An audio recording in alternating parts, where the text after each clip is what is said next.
বাসন্তী মেধি, শংকৰদেৱ শিশু বিদ্যা নিকেতন, ফটাকিল আমবাৰী দাঁতালপাৰা, নতুন বস্তি, গুৱাহাটী। এগৰাকী সহশিক্ষয়িত্ৰী। এই সহশিক্ষয়িত্ৰীগৰাকীৰ কলমতে প্ৰাণ পাই উঠিছিল তেওঁৰে বিদ্যালয়ৰ এগৰাকী উজ্জ্বল নক্ষত্ৰ, এগৰাকী ছাত্ৰীৰ জীৱনৰ কৰুণ কাহিনী। আৰু এই কৰুণ কাহিনীটিক এটি কবিতাৰ ৰূপ দিবলৈ মাথো চেষ্টা কৰিছিল। কবিতাৰ শিৰোনাম গানৰ পক্ষী তুমি। অনাকাংক্ষিত শীতৰ এটি গভীৰ নিশা, নতুন তৰা এটিয়ে আকাশত উমলিছিল। আগফালৰ আমজোপাত অচিন পক্ষীটিয়ে জুৰিছিল বিষাদৰ গান। চিনাকি বতাহজাকেও সাজ সলাই অচিন বাহ মাৰিছিল। সময়ে পথ সলাই আন্ধাৰত খেপিয়াই খেপিয়াই তোমাৰ বাবে সৰগৰ পথ বাচিছিলো। সাজিছিল ফুলৰ দলিচা, সুৰৰ মালা বহিছে তাত, তুমি যে যাবহি লাগিব।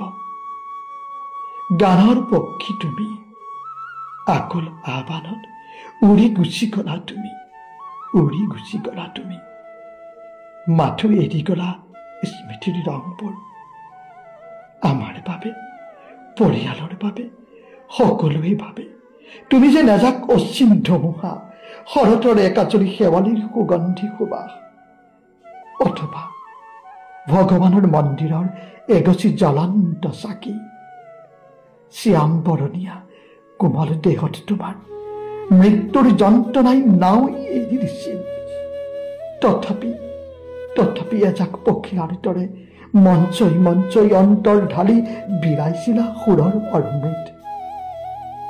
দুখ ভাগৰৰ তালে তালে নাচোনৰ লহৰ তুলিছিলা। জীৱন আৰু হৃদয়ৰ কৰণী ভৰাই বুটলিছিলা সফলতা আৰু প্ৰশংসাৰ পাপৰি, কেৱল সফলতা আৰু প্ৰশংসাৰ পাপৰি। এবাৰো নভবাকৈ সিদিনা বহুত দুখ দি বুকুত শত অভিমান লৈ উৰি গুচি গলা তুমি চিৰদিনলৈ। পঢ়াশালীৰ ৰং ভৰা ক্ষণবোৰত চেনিকটা প্ৰাতঃ বন্ধনত অনুভৱ কৰো তোমাৰ অভাৱ। প্ৰতিদিন প্ৰতিক্ষণ প্ৰতিপল মাথো অংকুৰিতা অংকুৰিতা অংকুৰিতা। সৰগত যেন তুমি পৰীৰ বেকত ৰৈ থকা গানৰ পক্ষী হৈ অনন্ত কাললৈ। তোমাৰ স্মৃতিত যাচিছো মোৰ গভীৰ হৃদয়ৰ একাজলি অশ্ৰু অঞ্জলি, একাজলি অশ্ৰু অঞ্জলি।